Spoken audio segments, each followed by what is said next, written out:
Hello there. Following the appointment of Rishi Sunak as British Prime Minister, there is congratulations and reactions from around the world, ranging from enthusiasm to skepticism. The focus was primarily on the Asian origin of the new head of government, but also on the political challenges he's facing. EU Commission President Ursula von der Leyen called on Sunak to comply with the Brexit agreement. In these difficult times for our continent, we count on a strong relationship with the UK to defend our shared values in full respect of our agreements, she tweeted. At the center of the dispute between Great Britain and the EU is the so-called Northern Ireland Protocol, which both Boris Johnson and Sunak's direct predecessor, Liz Truss, wanted to terminate.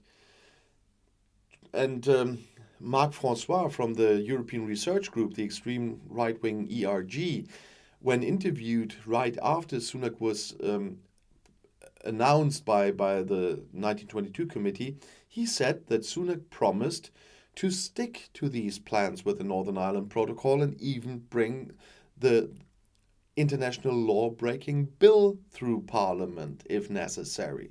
So I don't see any changes there. Boris Johnson congratulated Sunak on this historic day. He tweeted, "This is the moment for all Conservatives to give our wholehearted support to our new Prime Minister." During Johnson's tenure as Prime Minister, Sunak was Chancellor of the Exchequer. And Labour leader Keir Starmer also wrote that Sunak was making history by becoming the first Asian-born Briton to become Prime Minister. However, at a meeting with his shadow cabinet, the opposition leader clearly criticized the way Sunak came to power. Rishi Sunak stabbed Boris Johnson in the back when he thought he could get his job. Starmer warned that Sunak would always put his party's interests above those of the country. The Prime Minister is responsible for the fact that Great Britain suffers from the lowest growth and the highest inflation compared to other industrialized countries, Starmer said. And now he plans to make working people pay the price for the Tories' economic crash. US President Joe Biden had already commented on the renewed change of government in Great Britain on Monday and described Sunak's election as remarkable in view of his Indian roots. "It's a groundbreaking milestone and it's meaningful," he said. In India, too, the new Prime Minister is met with enthusiasm. India's Prime Minister Narendra Modi sent Sunak, even before his official appointment by King Charles, warm congratulations. He looks forward to work closely with Sunak, Modi wrote. Indian media even viewed Sunak's move to Downing Street as a reversal of power relations.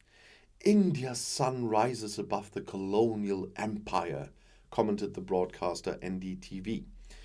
Among the first international officials to comment on Sunak's inauguration was Russian presidential spokesman Dmitry Peskov.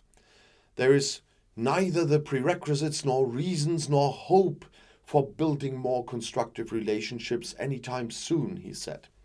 In his first speech as Prime Minister, Sunak condemned the Russian war against Ukraine and promised the government in Kiev further support.